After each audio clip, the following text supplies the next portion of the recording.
जय साई राम। बाबा की कृपा से आज अपना एक एक्सपीरियंस शेयर कर रही हूँ।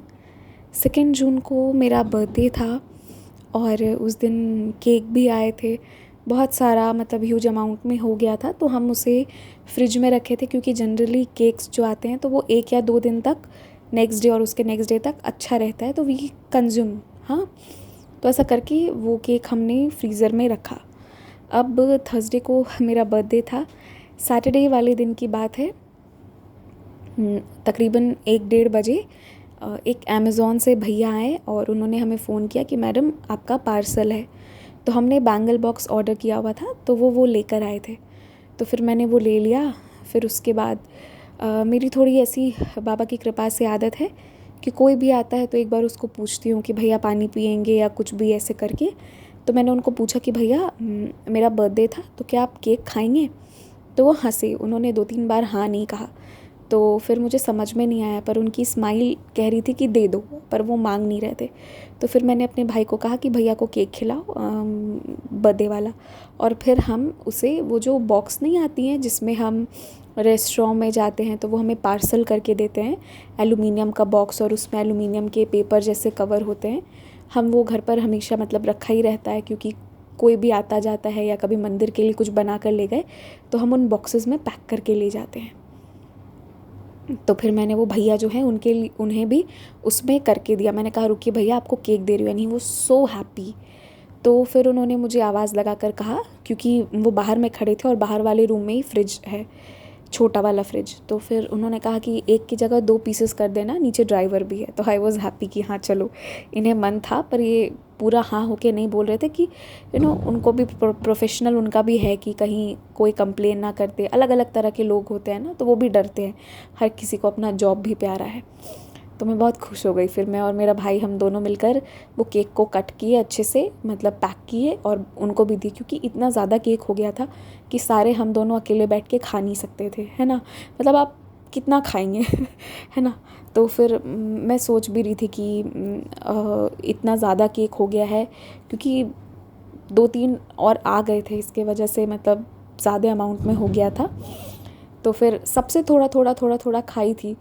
तो फिर ना मैं सोची थी कि मैं मंदिर में जाके दे कुछ खिलाऊंगी, पर ये चीज़ मुझे नहीं करना पड़ा, बाबा ही घर पर भेज दिए।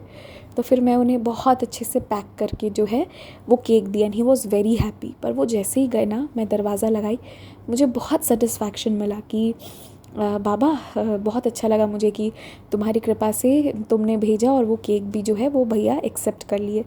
ये सब चीज़ें हो तो गई, लेकिन उसके थोड़ी देर के बाद क्या हुआ ना, विदिन 1 और 2 सेकेंड्स मेरे मन में एक डर बैठ गया कि कहीं ऐसा तो नहीं हुआ कि मैंने ये केक देकर गलती कर दी है। कहीं ऐसा तो नहीं होगा ना कि ये भैया जो हैं वो फिर ऐसा कोई ड्रामा करेंगे कि मुझे चक्कर आ रहा है। क्योंकि कुछ लोग ऐसा करते हैं ना कि आप उन्हें कुछ खाने को देंगे। मैंने ये सब देखा है। जब आप ट्रेन से ट्रेवल करते हो ना, तो बोकारो स्टील सिटी के बाद रांची जाने से पहले कुछ स्टेशंस पे ये सब चीज़ें होती थी कि ना आप उन्हें कुछ खाने को देंगे तो वो खा लेते हैं, फिर बेहोश हो जाते हैं और फिर उनकी पूरी ग्रुप आके पैसे निकलवाती है। ये हमने सुना ही नहीं है, ये हमने देखा भी है।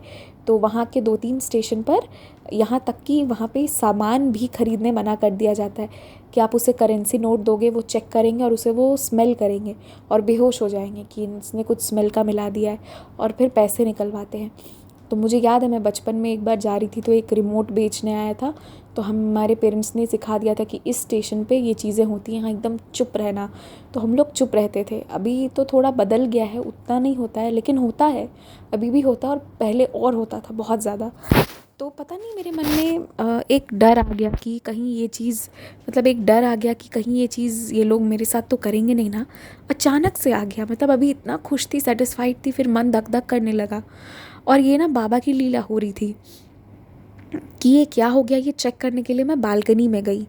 कि वो लोग निकले कि नहीं। मुझे टेंशन होने लगा कि कहीं वो लोग भी बेहोश वाला ड्रामा ना करे। पता नहीं अपने आप ऐसा मैंने क्यों सोचा, जबकि यहाँ पे लोग उतना ऐसे करते नहीं हैं। पर जब मैं वहाँ खड़ी थी ना, गर्मी की धूप में 5 मिनट खड़ी रही, और जब उनका वो अमेज़ॉन वालों का वो एम्बुलेंस में लेकर आते हैं ना, वैन में, वो निकल गया बाहर, तब जाके मेरे सांस में सांस आए कि चलो ये लोग चले गए, कोई ड्रामा नहीं किए। तो मुझे डर भी लगा उस दिन हल्का सा, और मुझे लगा कि बाबा अब से मैं ऐसा नहीं करूँगी, अब से मैं किसी को ऐसे खाने वाने के लिए नहीं देने वाली हूँ। पता नहीं मेरे मन में फिर एक चीज़ ये मैंने बाबा से कही, और कहते हुए ना मैं झटके से अंदर आ रही थी, तो मैंने क्या देखा ना कि कोई कुरियर आ रहा है, प्राइवेट कुरियर, और मेरा मन बोला कि ये तेरे लिए ही है, पता नहीं क्यों। तो फिर मैंने कहा कि मेरे लिए क्यों होगा। तो ये मैं बालकनी बंद कर दी, गर्मी का दिन दिन रहता है तो बालकनी डेफिनेटली बंद रहता है। और फिर मैं ना मेन डोर के पास वॉक करने लगी।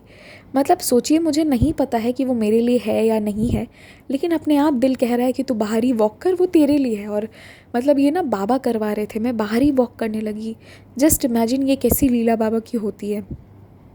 फिर मैं बाहर वॉक करने लगी तो मैं क्या देखती हूँ कि कोई हमारा कॉल बिल बजाया, तो वो स्विच क्लिक करने की आवाज़ आई, क्योंकि हमारा कॉल बिल नहीं है, किसी रीज़न से नहीं लगाया, क्योंकि यहाँ कंस्ट्रक्शन चल रहा है ना, तो बहुत सारे लोग अभी अपार्टमेंट के बाहर वाले भी आते हैं, तो वो लोग ना कॉल बिल बजा बजा के चले जाते हैं। तो हमारे पूरे फ्लोर पे ही किसी का कॉल बिल नहीं है, जिसके घर जाना है उसको फ़ोन करना पड़ता है सभी को। तो ऐसा ही सिस्टम यहाँ पर चल रहा है। और कॉल बिल को लेकर एक बार एक थोड़ा सा हॉरर टाइप का इंसिडेंस भी हो गया था, वो मैं लास्ट में आपको बताती हूँ, ठीक है। तो इसके वजह से भी कॉल बिल यहाँ पर कोई रखे नहीं है।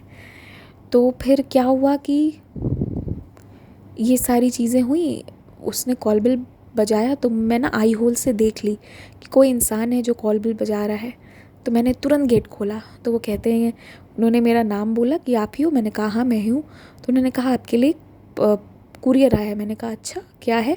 तो फिर मैंने साइन किया, फिर वो चले गए। तो मैंने खोला, तो मैं क्या देखती हूँ कि मेरे पास बाबा के कुछ बुक्स आए हुए हैं जो मुझे किसी पब्लिशर ने भेजे हैं। हाँ, तो मेरी इतनी खुशी हुई। मैंने कहा कि देखो बाबा, ये तुम्हारी कैसी कृपा है ना कि तुमने इतने मतलब ये तुम्हारी ही लीला थी, ये बाबा की ही लीला थी, वरना मुझे कहाँ पता था। मतलब इतने सारे लोगों का अपार्टमेंट में सामान आता है, तो मैं क्यों ही मेन गेट पे आकर खड़ी हुई थी।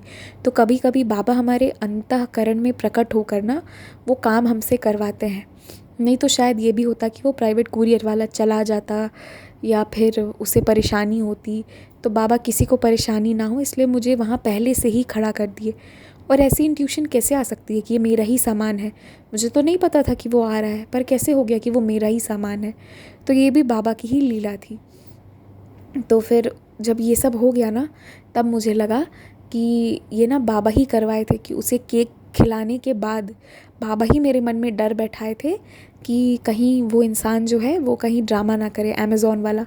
और उसके वजह से जो मैं बाहर गई, जब बाहर गई तो ये कुरियर वाले को देखी, तो ना बाबा ये सब दिखाने के लिए ही मेरे मन में डर बैठा के मुझे बालकोनी तक खींचे थे, और फिर वापस वहाँ से मेन गेट तक लाए थे, एंड वहाँ से वो मुझे मेरा वो सामान दिए थे। तो ये सब बाबा लीला कर रहे थे। कैसी लीला करते हैं ना कभी कभी बाबा, मतलब हमें कुछ समझ में ही नहीं आता है ये क्या चल रहा है, एक साथ कितनी लीलाएं होती हैं। तो ये मेरा एक्सपीरियंस था। और जैसा कि मैंने प्रॉमिस किया था, मैं लास्ट में आपको बताऊंगी कि कॉल बिल कोई नहीं रखते हैं।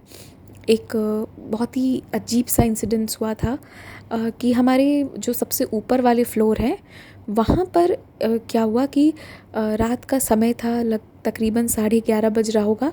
तो वो जो अंकल हैं उनकी 2 छोटी बेटियां हैं, और आज से 2 साल पहले और छोटी थी। आप समझ सकते हैं, अभी 2-3 का बच्चा है तो वो और छोटा होगा, राइट। तो रात के 11:30 में कोई उनके घर पर कॉल बिल बजाया।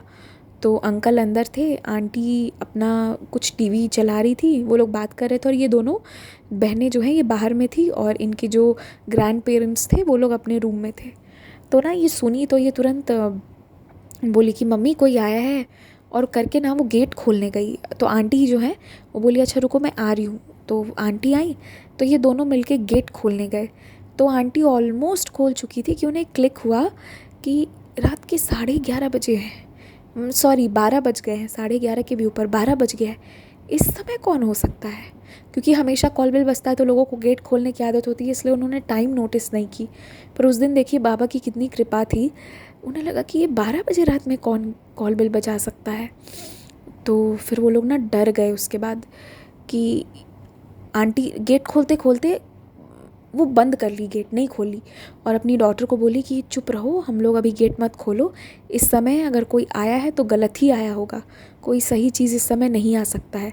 और उन दिनों ना हमारे अपार्टमेंट के आसपास चोरी भी हो रही थी, और मतलब ऐसे केसेस आ रहे थे, गाड़ी चोरी हो गई थी किसी का, ऐसा ऐसा हुआ था, साइकिल चोरी हो गया था, ये सब चीज़ें हुई थी। तो वो ऐसा करके बोली, और उसके बाद अंकल को भी स्ट्राइक हुआ कि ये क्या हुआ है। तो वो लोग उस समय गेट नहीं खोले, क्योंकि उन्हें लगा कि इस वक्त गेट खोलना कोई हिम्मत की बात नहीं है, मतलब कुछ गड़बड़ है। और फिर कॉरिडोर का लाइट कट गया, उन्हें कुछ समझ में नहीं आया कि ये सब क्या हुआ है।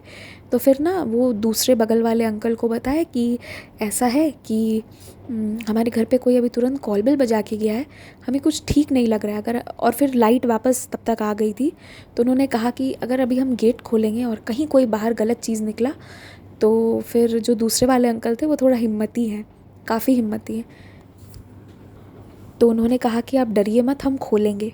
और यहाँ आपको एक बात और ऐड करती हूँ, जब तक ये लोग गेट नहीं खोले थे, जब तक वो लाइट ऑफ हुई लाइट ऑन हुई कॉरिडोर की, तब तक कोई जो वो होता है ना, एक्स होता है जिसे आरी कहते हैं, वो एक इंस्ट्रूमेंट होता है जिससे आप लकड़ी काटते हो, तो उससे ना एक आवाज़ आ रही थी कि कोई उनका दरवाज़ा तोड़ रहा है, ऐसी आवाज़ आ रही थी। और इस आवाज़ के डर के वजह से कि किसको इतनी हिम्मत हो गई कि बाहर से वो दरवाज़ा ही काटना शुरू कर दिया है, कोई बहुत बड़ा क्रिमिनल होगा, तो ये पूरा डर गए ये लोग। लेकिन जब आई होल से देखा तो बाहर कोई नहीं था।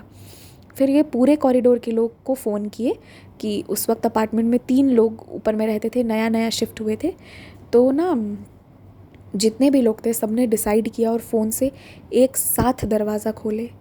और हैरानी की बात थी कि दरवाज़ा खोलने पर बाहर कोई नहीं था, ना सीसीटीवी में कोई दिखा, गार्ड अपना नीचे सोए हुए थे, तो किसी को पता नहीं है कि वो इंसिडेंस क्या हुआ। और उनका कॉल बिल जो है वो ख़राब हो गया उस दिन के बाद अपने आप, मतलब वो कॉल बिल ऐसा लगा ना कि पता नहीं वो क्या, वो बहुत ही डरावना इंसिडेंस था। वो कॉल बिल हमेशा के लिए मान लीजिए वो ख़राब हो गया।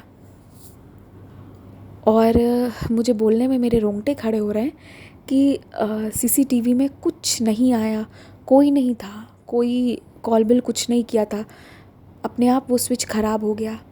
तो ये बहुत डरावना इंसिडेंस था, जो बहुत डर लग रहा है ये बोलने में। और आप लोग को पता है उसके बाद आंटी को एक चीज़ याद आया कि उनकी जो मम्मी अब नहीं है, तो वो उन लोगों को हमेशा कहा करती थी कि समय पर सोया करो। लेकिन उनके चले जाने के बाद रिसेंटली उनकी डेथ हुई थी, जब वो लोग शिफ्ट हुए थे, तो वो लोग ना जल्दी नहीं सोते थे, 12 बजा देते थे, 12 साढ़े 12 1 कर देते थे। तो आंटी को एक वो चीज़ भी याद आई, क्योंकि वहाँ पे कोई इंसान प्रेजेंट नहीं था, तो वो सब जो भी हुआ था वो किसी तीसरी शक्ति का ही किया हुआ था, ऐसा उनको लगा। तो जो भी था, ये वाला इंसिडेंस हुआ, और इसके वजह से भी कॉल बिल हटा दिए गए थे। उन लोगों ने भी कभी फिर कॉल बिल नहीं लगवाया, कभी नहीं। वो आज भी आप जाएंगे ना तो वैसा ही मिलेगा जैसा उस समय था, टूटा पड़ा हुआ, जिसे देखकर हम सब डर जाते हैं, अभी भी यादें ताज़ा हो जाती हैं कभी कभी। और हमारे अपार्ट फ्लोर में भी कोई कॉल बिल नहीं लगाते हैं। तो ये एक इंसिडेंस था, इसीलिए कॉल बिल नहीं लगाते हैं। तो जब भी बाबा को आना होता है या कुछ सामान भेजना होता है, तो ये अनुभव है मेरा कि बाबा ना हमें दरवाज़ा के पास खड़ा कर देते हैं, चाहे कैसे भी। अगर हम सीधे खड़े हुए तो हुए, अगर हम सीधे खड़े नहीं हुए तो बाबा डरा के भी लेकिन दरवाजे के पास ले ही आते हैं। तो ये था मेरा अनुभव। और मैं बस यही कहूँगी कि चाहे कोई भी शक्ति हो, कुछ भी हो, यदि बाबा साथ में है तो फ़िक्र करने की ज़रूरत नहीं है, किसी का हिम्मत नहीं है कि कोई कुछ भी बिगाड़ सके। बाबा पे विश्वास रखिए। जय साईं राम।